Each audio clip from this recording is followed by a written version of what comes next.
ભરૂચ જિલ્લા પંચાયતની હદમાં આવેલી બાલાપીર માસૂમપીર નામની બે દરગાહ સહિત શોપિંગ સેન્ટરની ડિમોલેશનની કાર્યવાહી હાથ ધરવામાં આવી હતી। ભરૂચ શહેરના સિટી સેન્ટર સામે આવેલી જિલ્લા પંચાયતના શોપિંગ સંકુલની હદમાં આ બંને દરગાહો આવેલી છે।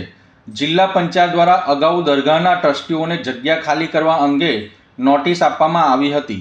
નોટિસ બાદ આજે એસડીએમ મનીષા મનાની, જિલ્લા પંચાયતના અધિકારીઓ, એ ડિવિઝન પોલીસ મથકના પીઆઈ RM વસાવા, 2 પીએસઆઈ સહિત 40 પોલીસ કર્મચારીઓ અને 30 હોમગાર્ડ જવાનોની હાજરીમાં કાર્યવાહી હાથ ધરવામાં આવી હતી। 2 જેસીબી અને ટ્રેક્ટરની મદદથી પહેલા બંને દરગાહને તોડી પાડવામાં આવી હતી। ત્યારબાદ જિલ્લા પંચાયત દ્વારા અગાઉ નિર્માણ કરાયેલ અને હાલ બંધ હાલતમાં રહેલ 36 દુકાનો ધરાવતા શોપિંગ કોમ્પ્લેક્સનું પણ ડિમોલેશન હાથ ધરવામાં આવ્યું હતું। ડિમોલેશનની કામગીરી શરૂ થતાં જ દરગાહના ટ્રસ્ટીઓને જાણ થતાં તેઓ સ્થળ પર પહોંચી આવ્યા હતા। ટ્રસ્ટીઓએ જણાવ્યું હતું કે દરગાહ વર્ષોથી અહીં આવેલી છે અને આ મુદ્દે તેઓ હાઈકોર્ટમાં ગયા છે, જ્યાંથી સ્ટે મળ્યો હતો।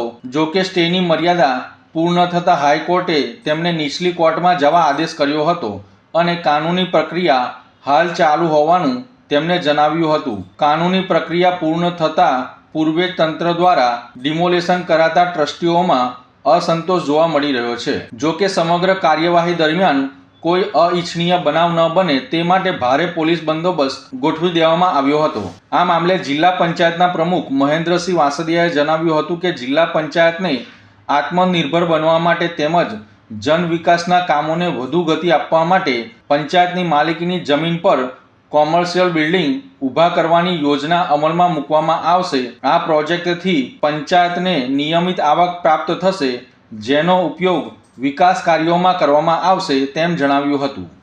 ભરૂચ જિલ્લા પંચાયત દ્વારા ભરૂચ જિલ્લાના વિકાસ માટે આ તમામ જગ્યાએ જેથી કરીને માનો કે ભરૂચ હોય, રાજપારડી હોય, નેત્રંગ હોય કે જંબુસર હોય, આ તમામ જગ્યાએ ભરૂચ જિલ્લા પંચાયત દ્વારા રેસ્ટ હાઉસ અને કોમ્પ્લેક્સ બનાવવા અમે જઈ રહ્યા છીએ અને એના જ ભાગરૂપે આજે ભરૂચ જિલ્લા પંચાયત પોતાની જગ્યાએ કે જે બસ સ્ટેશનની સામે અને રેલવે સ્ટેશનની પાસે છે ત્યાં એક વિશાળ કોમ્પ્લેક્સ અને વીવીઆઈપી રેસ્ટ હાઉસ બનાવવા જઈ રહી છે અને એના ભાગરૂપે આ જે ડિમોલિશન કરવામાં આવ્યું છે તેના ભાગરૂપે કરવામાં આવ્યું છે। એમાં વિવાદ જેવું કંઈ છે જ નહીં। આ જિલ્લા પંચાયતની જગ્યા હતી અને એમાં 3 વાર એમને નોટિસ આપવામાં આવી હતી। ત્યાર પછી સુનાવણી કરવામાં આવી, સુનાવણી પછી પણ એમને સમય આપવામાં આવ્યો હતો, પણ એમની માલિકી છે એવું કોઈએ પુરાવો કરી શક્યા નથી અને ત્યારબાદ પણ એ લોકો હાઈકોર્ટ ગયા તો હાઈકોર્ટે પણ અમને આગલા તારીખ સુધી એમણે કીધું કે જશે તે રવા દો। પછી એમણે હિયરિંગ કર્યું